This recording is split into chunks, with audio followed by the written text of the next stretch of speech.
Thank you very much, Mr. Singhania, for having invited me to participate on this occasion when the All India Management Association is celebrating the 65th Foundation Day, 15th National Management Day, and also taking this occasion to present the awards for some of the eminent business leaders of India. I'll first start with putting on record my appreciation to Mr. Asim Premji for receiving the Lifetime Achievement Award. He is a pioneer in the Indian tech industry, but I remember him and I shall continue to put my word of appreciation for the excellent philanthropic work that he does, and particularly in the field of education. So among many things that he does, the service that he provides for spreading good quality education is something which I would think a lifetime award on its own right is due to Mr. Premji. Sanjeev Mehta receiving the prestigious AIMA J.R.D. Tata Award. My appreciations again for the excellent corporate citizenship's role that you play. You have been leading the business from the front, and even during days of COVID, you have shown leadership can make a difference to any organization. And therefore, the award is definitely given to the right person in times which are very trying. Dr. Guleria, of course, needs no recognition, much more than the public recognition he has received during this time when the medical fraternity has gone through a very trying phase, and they've stood up like rock pillars, assisting the public and making sure that the confidence in the medical fraternity is held very high. He stood up and was there to comfort every citizen, assuring them that best of efforts are being made in India and the results are there for all of us to see. So Dr. Guleria, you have really come literally into everybody's houses through the television channels and assured people about the great effort which has been going on. And this unforeseen pandemic, people like you have brought the difference. And therefore, this award only goes there to the right individual. And also, my compliments to all those winners of Dr. Ram Tarneja Award and also Dr. J.S. Juneja Award, which is for innovation in MSMEs. So I think the All India Management Association, in its Foundation Day celebration, is just doing the right thing of awarding and recognizing great leadership, which is so necessary for building institutions and serving the economy.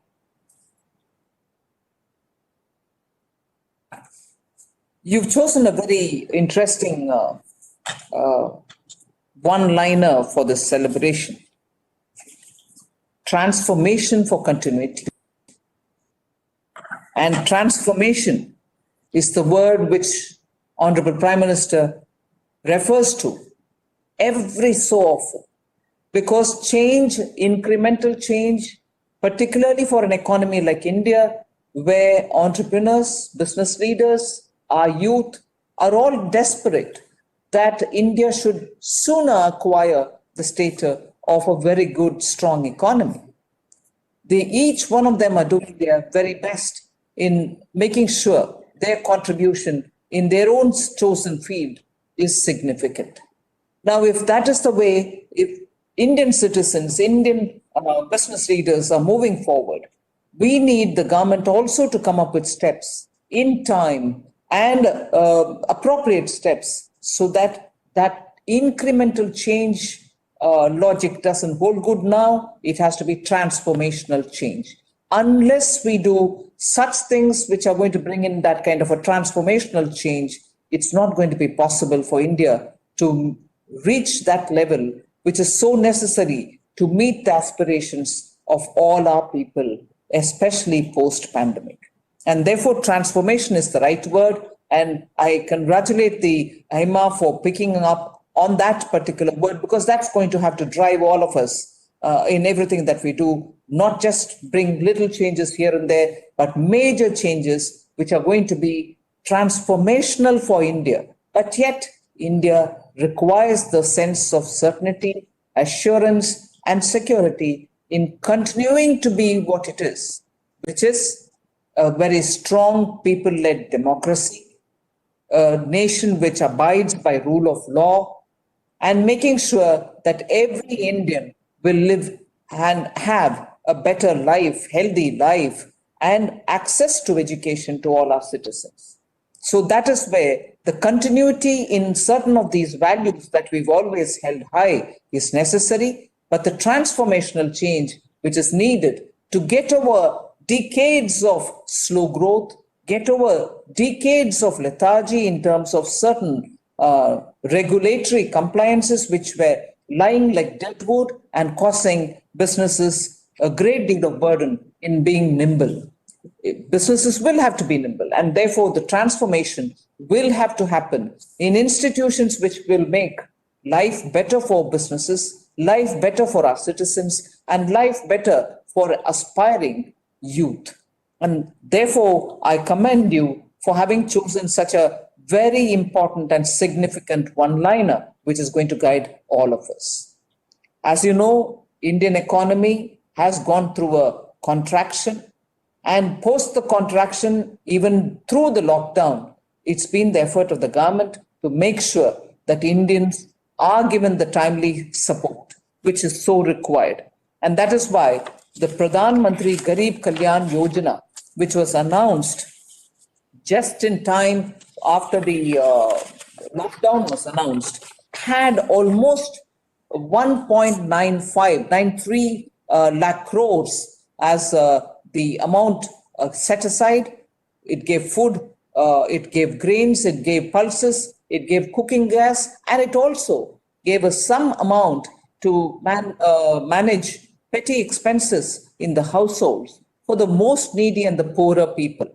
We also ensured at that time that construction and building workers who are spread all over the country would get some kind of a financial support, and 1.82 crore construction workers were given some cash into their compensation that can help them live through the difficult period of the pandemic.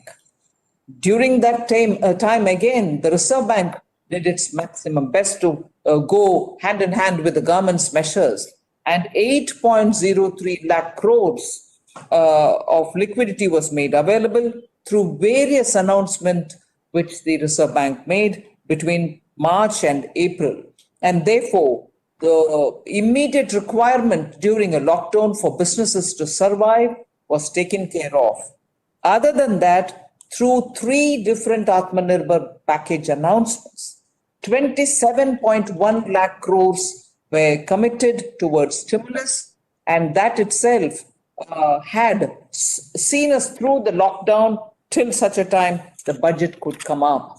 This budget, which was come up, therefore, after the pandemic, after the lockdown, after the slowing of the economy in 2019, has addressed several issues which are so critical for India to have a clearer path in the next decade or more, and also to give a sense of certainty for businesses, that policies will remain certain, policies will remain certainly predictable, and therefore businesses can continue to concentrate on their core activity.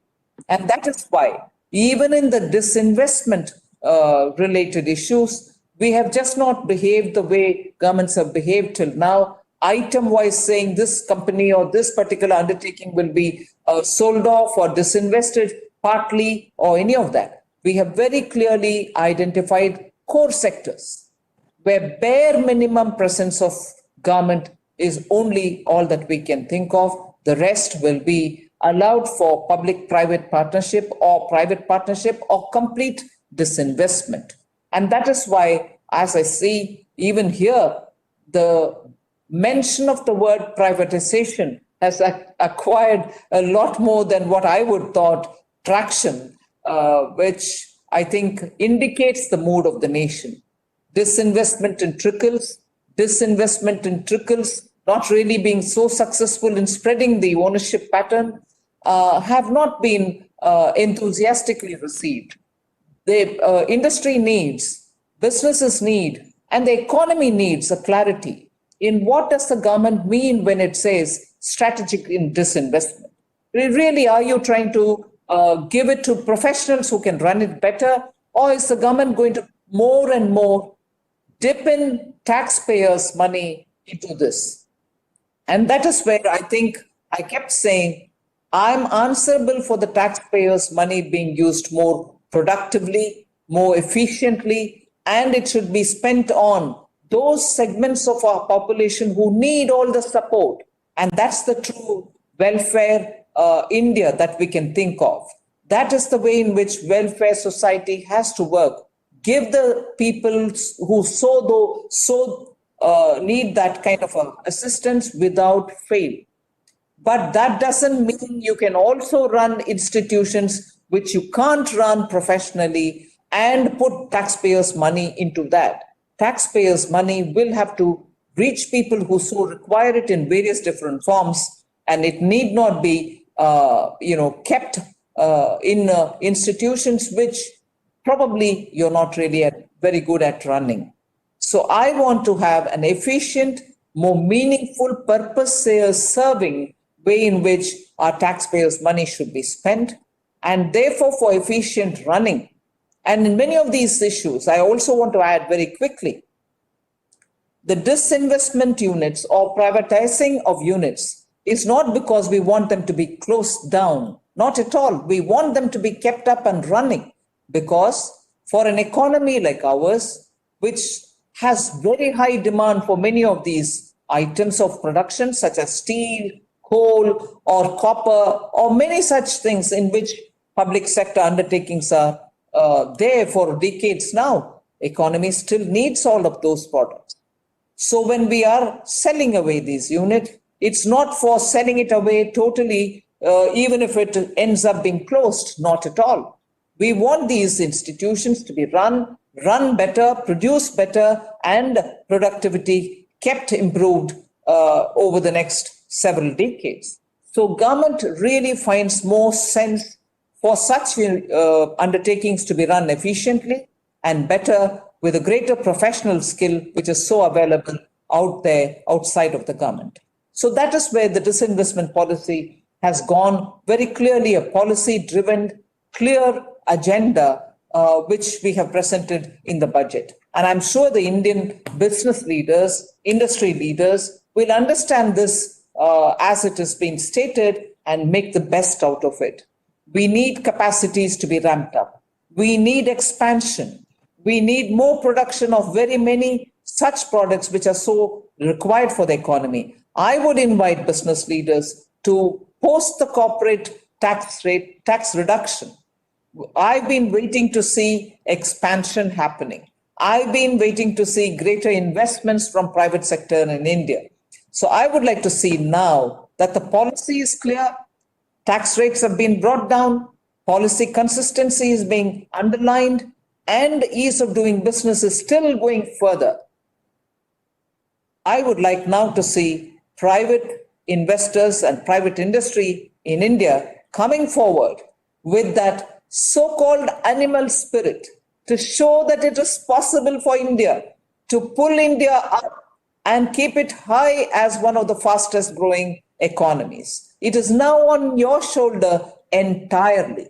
And I would want the All India Management Association to take the lead in showing what this budget has given and nudging with businesses in India to come forward to bring in greater capacities to produce and scale up so that we can be a leading player in the globe. So if that is one of the things which this budget clearly signifies, it also has spoken about how the financial sector is going to be really made a lot more robust.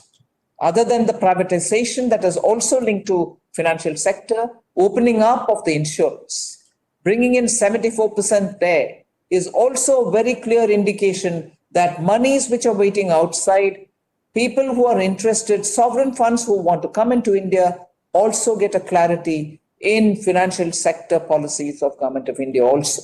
That is where these announcements, I think, carry a lot more long-term messages, as much as giving short-term stimulus. And therefore, I would think it is important for industry to read every bit of this budget.